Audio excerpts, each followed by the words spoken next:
Africa has seen at least 200 coups and attempted coups since the 1960s. From Libya to Burkina Faso, Burundi to Egypt, Nigeria to Lesotho, the continent has an unenviable reputation for the aftermath. Whenever we say the word coup in Africa, we are fully expectant that following that there will be pillaging of the economy, followed by leadership by people who have no capacity to lead the civilian population. When the news broke out in November 2017 that the Zimbabwean military had taken over, many expected clashes. But as the events unfolded, none of that came. Instead, Robert Mugabe, who had ruled Zimbabwe for 37 years, resigned.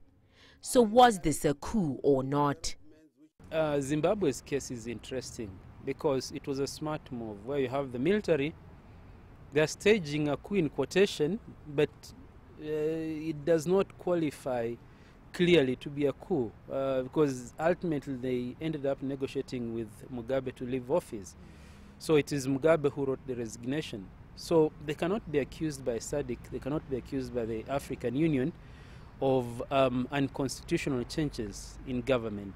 So some people say that that was a clever move, a clever coup. And the reaction to Mugabe's resignation was instant. Jubilation, celebrations in the street, an indication that many in Zimbabwe have been yearning for change, something that's been resonating with people across the continent. I think there's a lot of lessons African leaders need to learn. We need to give other people a chance, more especially the youths. Mugabe has been winning ostensibly with majority support. But that shows you the weakness within our democratization processes. The ballot boxes usually do not reflect the true examples. But now it falls back onto the leaders to know when is appropriate the time to leave. This should really go to the nerve of governance in Africa. Leaders should realize that what we call limitation of terms is an important tenet for renewal of democracy. You might remain there for 20, 30 years thinking you're doing a great job, but you're not. You're actually taking the wrong direction because you are not in tune with the population. But of course, Zimbabwe's challenges aren't going to disappear just because the country has a different leader.